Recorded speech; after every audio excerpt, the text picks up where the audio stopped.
Sou de Israel Quirino do Nascimento, nascido a 14 de novembro de 1922, em Santa Rita, Paraíba. Aos 6 anos, eu fui convidado para vender alho e cebola numa feira.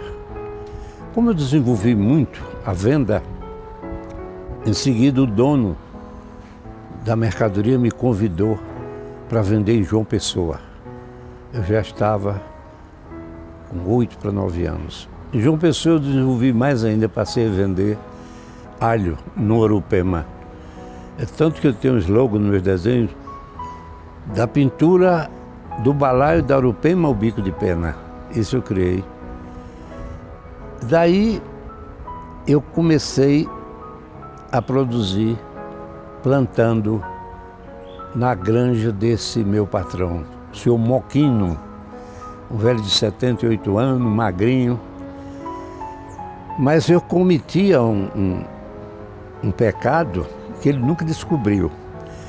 Eu, como adoro o coentro, e eu plantava coentro, então eu chegava mais cedo na horta, botava um papelão e comia 1 metro de coentro, mas comia como animal, sem deixar rastro. Cortava 1 metro de coentro assim com a boca. Quando o velho Moquino chegava, dizia: mas seu Quirino, que animal é esse que come o coentro retinho e não deixa marca? E eu rindo nas costas dele. Fui agraciado por um tio, Antônio Cândido Nascimento. Gostou muito de mim e ficou comigo em João Pessoa. Ficou comigo e em seguida foi à Escola de Aprendiz Artífice e fez minha matrícula. Eu fui matriculado na Escola de Aprendiz Artífice, professor Corolano de Medeiros, com auxiliar de 2 secretários, Aníbal e Glicério. E lá escolhi a profissão de ferreiro. No segundo dia, eu vi que havia uma desorganização na forja, no fole, no ambiente de trabalho. Então, enquanto os meninos foram jogar e brincar, eu fiquei sozinho na oficina e arrumei tudo aquilo. Botei a tenagem no lugar, limpei, tirei o cavão, deixei tudo organizado. Quando ele chegou na segunda aula, aí disse com voz alta o mestre Josué, era Josué NAC 7. Quem foi que mexeu aqui? Eu já tímido disse: mestre Josué, fui eu. Quero falar com você logo após as 5 horas. Vá para a minha sala. E eu fiquei trêmulo, quase não assisti. Às 5 horas eu fui para a sala dele, ele disse: meus parabéns, aquilo estava uma porcaria, uma imundice. Você vai ser um grande auxiliar, porque eu corrigi uma coisa sem ninguém mandar. Porque o auxiliar vê, eu não te mandei. E você, meus parabéns. Apareceu no revista: a Inspetoria Federal de Obras Contra Seca necessita de auxiliar desenhista. E eu me inscrevi como auxiliar desenhista, fiz a prova, tirei o primeiro lugar. Eu estava em casa, quando olhei os filhos sentados assim, 7 filhos já de 10, 12 anos e um caçulinha de 9 meses. Aí eu botei na cabeça que esse menino não podia ser criado em João Pessoa. Tinha que ir para uma cidade grande. Como eu havia sido convidado para trabalhar em Brasília, e não aceitei porque a proposta foi muito alta, eu fiquei cismado, e eu escrevi para o Ataíde. A Ataíde disse: Quirino, não prometo nada, venha. E com 5 dias eu peguei o avião e vim para Brasília. Mas 3 dias antes de vir para Brasília, eu encontrei um genro do senador Humberto Lucena, que era presidente do Senado, e me disse: Quirino, você vai para Brasília? Leva uma carta para o Antônio Fernando Soares, que é o primeiro procurador da FEB, que está precisando de auxiliar, e você é desenhista e arrojado, é meio doido, ele precisa de ser meio arrojado com você. Aí ele me deu a carta e eu tomei o avião, 5 de fevereiro de 62. Quando cheguei aqui, a dificuldade era imensa. A guia financeira não veio, eu tive que vender cuscuz e bolo para sustentar o pessoal. Tive que entrar numa chácara para receber ovos e frango para manter o pessoal. Aí eu fiquei naquela agonia e esqueci da carta. Em 1964, quando eu invadi um apartamento aqui em frente, aí eu olhei no guarda-roupa e vi a carta. A carta estava dirigida a Antônio Fernando Soares, primeiro procurador da FEB. Mas 2 anos passados, eu peguei a carta, era 1 hora da tarde, e fui para a casa dele que ele morava na Avenida W3, naquelas quadras do Banco do Brasil, na 16. Cheguei lá às 2 horas da tarde, ele me recebeu de braço, fez aquela festa, parecia um irmão antigo. E no outro dia já vim olhar o terreno. Aí começou ele falar a história do terreno. Quirino deu um trabalho muito grande. Ele queria o terreno para a FEB, mas a Nova Racap deu um terreno de 300 por 500 ao lado da Ponte do Bragueto.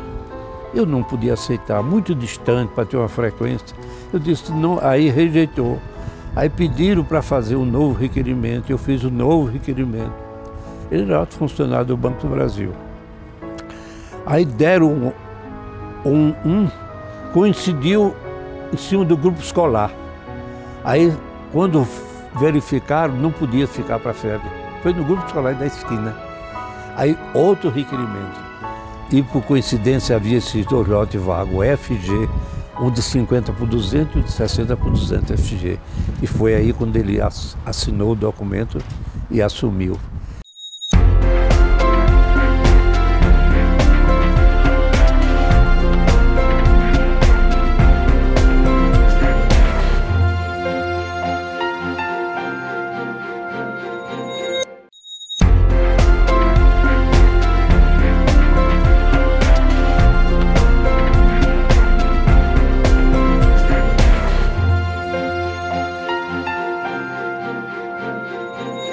Na comunicação do Dr. Guion Ribeiro, foi presidente da FEB, e me convocou para fazer os projetos do conjunto arquitetônico da FEB, eu relutei por muito tempo.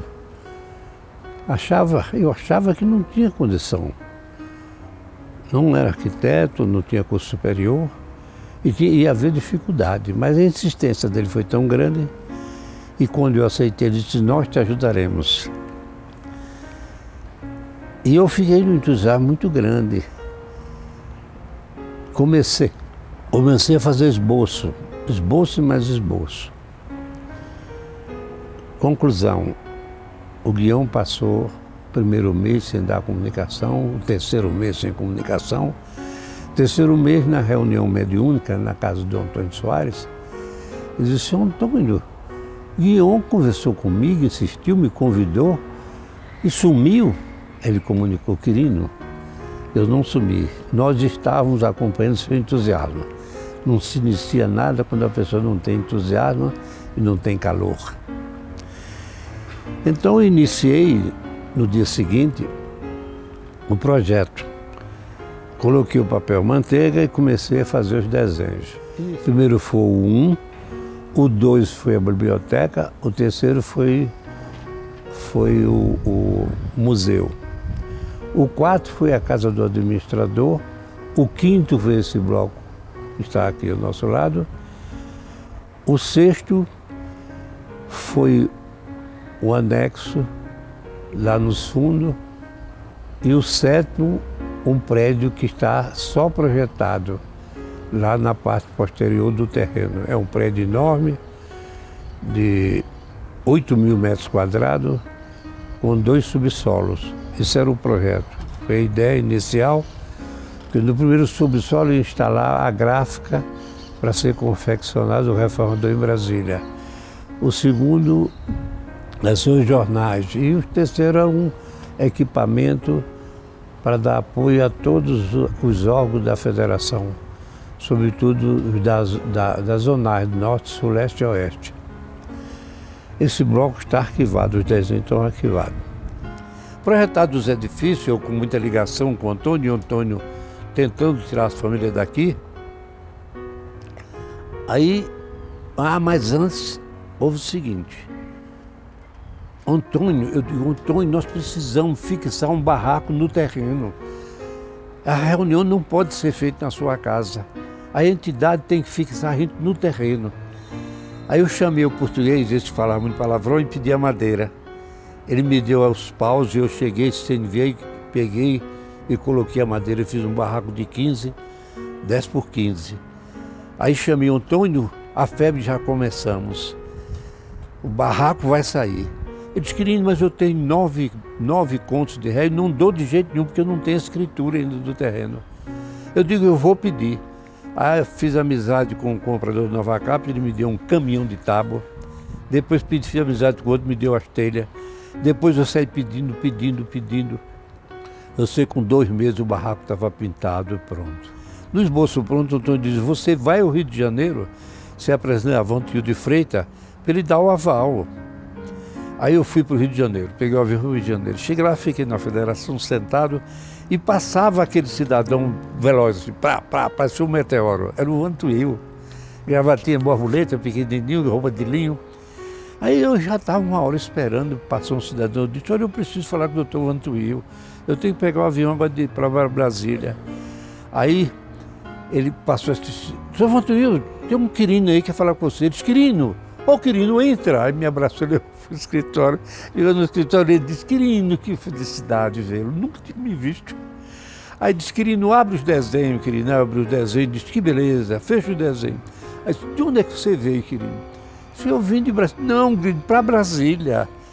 Eu vim de João Pessoa. Ah, você veio de João Pessoa? Eu conheci o José Augusto Romero, meu amigo, presidente da Federação Paraibana, há mais de 20 anos. Você trabalhou com ele? Trabalhei. Então vai trabalhar comigo, vai dar certo. O que é que você fez lá? Fiz o projeto da Federação Espírita Paraibana do lado daqui. Ih, vai dar certo. Aí fiz aquela... Abre o desenho, abri o desenho assim. Diz que ele não sabe de uma coisa. Eu não entendo nada disso. Já mandei abrir, fechar, mas não vi nada. E esses óculos não prestam. Segunda-feira eu vou trocar a lente. Fecho o desenho, vá para Brasília, você, Antônio, sou responsável pela obra. Quer dizer, foi assim que eu conheci o Vantuil. Nunca me deu essa oportunidade. Esse choque. E chegando aqui, nós começamos a entrar em contato com a prefeitura, redesenhar, porque eu tinha levado esboço, e procurar um engenheiro para assinar.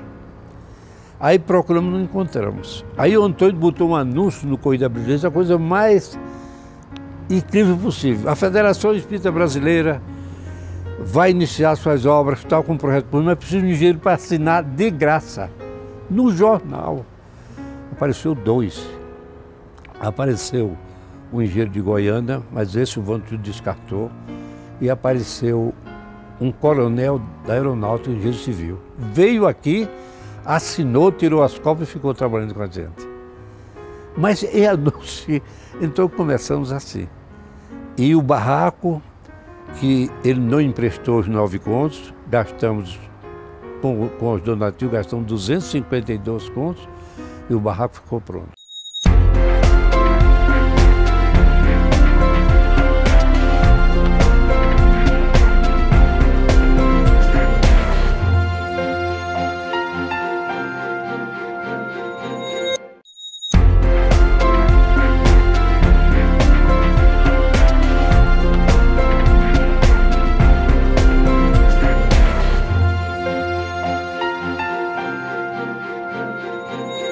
Então, de início, eu fui a Nova Cap, eu estava em contato com ela, porque eu, além de fazer os desenhos, eu ia aprovar. A Nova Cap mandou que eu recuasse 20 metros da L2, como os demais só recuaram 20 metros. Eu, por intuição, era a presença de guion permanente, eu recuei 40. E construímos o cenáculo. O cenáculo deu um trabalho tão grande, porque não havia dinheiro, o dinheiro vinha pingado do Rio. E uma passagem fantástica que houve, que o Antônio não queria nem que eu contasse, quando nós, depois de muita dificuldade, levantamos e cobrimos, mas faltava o piso. Aí o Antônio telefona, falou, doutor Vantuil, eu preciso de 40 contos, encontrei um piso baratinho. Vantuil disse, não tem dinheiro. Aí ele também, que era trombudo, aí disse, então eu vou fechar. Fecha e traga a chave. Quer dizer, eles eram assim, pá, se chocavam. Aí o Antônio no dia pegou o avião e levou a chave. Quando chegou lá, que deu bom dia, ele deu o cheque de 50. Ele veio e botou o piso. Quer dizer, coisas fantásticas. E eu tenho ainda uma fotografia de como era a frente, só o cenáculo. Que era o cenáculo com a livraria de lado. Aprovado, nós tínhamos que começar. O nosso irmão, grande colaborador, era gerente de uma firma de terraplenagem Aí ofereceu as máquinas para fazer a escavação. Nós aceitamos. O seu Vieira, ele começou a escavação, uma escavação enorme. E essa terra foi sendo distribuída aqui no lote, ao redor do lote. Como eu disse inicialmente, que para regularizar esse lote, os dois lotes, F e G, nós gastamos mais ou menos uns 5.000 caminhões de terra, porque havia muita vala, muita depressão, a função desse subsolo. Depois fizemos o térreo, e nesse térreo colocamos salão para uma futura refeição, para repouso, e na ala direita colocou-se cozinha e uma copa e sanitário, mas deixando sempre a ala direita e a ala esquerda no térreo. Na ala esquerda tem um apartamento onde foi destinado, que eu discuti muito com o Antônio. Antônio, não faz apartamento para vice-presidente. Nós temos que fazer um quarto e um banheiro, com uma clausura, como a igreja faz. Eles terão que fazer um apartamento, porque pode vir um presidente, passar aí uma semana, passar um mês. Então esse térreo foi feito um apartamento, onde ficou a Cecília por muito tempo. O outro tem dois apartamentos simples, só o quarto e banheiro, que é para botar, vamos dizer, um Divaldo, um Raul, para não ter que pagar hotel. A parte de cima teve outro apartamento do lado esquerdo, completo, que foi destinado ao presidente, onde o Tisde ficava sempre, que o Tisde vinha muito para cá, passou semanas aqui com a gente. E foi o presidente que transferiu a FEB para Brasília, foi o Francisco Tisde. Então a gente vê que, eu olho ele e vejo que foi uma coisa puramente orientada pelo mundo espiritual. Nos departamentos, na posição, ele não tem, a tarde toda ele tem sombra. Ele ficou com um subsolo bem arejado. E que hoje esse subsolo foi transformado no laboratório e na gravação, que eu achei fantástico. A casa número 4, destinada ao nosso administrador, quando nós estávamos concluindo o cenáculo, a preocupação do Antônio era quem vem para administrar a FEB, porque para administrar a FEB, eu tinha que ter conhecimento, tenha vivência, seja espírita. Eles vamos escolher um lugar para a casa. Escolhemos aquele lugar que ficava ao lado do cenáculo, ao lado desse prédio, e o projeto original foi o térreo. Mas eu tenho um segundo projeto, esboço, onde nós íamos construir o segundo pavimento, onde o administrador ia morar na parte de cima e o térreo ficava um escritório de recepção e pagamento, para ninguém esperar para receber, toda a coisa material era feita no térreo da casa do administrador. O projeto, depois analisado, o engenheiro Dr. Jânio Pinheiro analisou, ainda conversamos com o calculista, não havia possibilidade de a gente começar esse prédio. Então ele ficou combinando com o Antônio, combinando com o Jânio, ele arquivou. Ele está arquivado comigo, todas as plantas do bloco 7, atualmente, o bloco 5. Eu até dizendo a minha senhora, eu estou jogando seguidamente na Mega, que está alto, para construir esse prédio por minha conta. Eu tenho isso em mente, eu quero deixar esse prédio construído, porque aí completava o plano, a intuição e o material que eu recebi de Guion Ribeiro. Eu tenho essa história ligada a isso aqui, tenho um amor muito grande por tudo isso. Esse prédio me dá uma atração fantástica para permanecer aqui por muito tempo. Tranquiliza-te, mãezinha, sei que vai ficar sozinha, porém não chores assim. Soaram os clares da guerra, vou defender minha terra, que ela precisa de mim. Orgulhoso nesta farda, teu filho não se acovarda deste tremendo clamor. já que parto é preciso transformar em doce sorriso este teu pranto de dor. Eu parto com a incerteza, deixando esta tristeza que te vem obrar calma.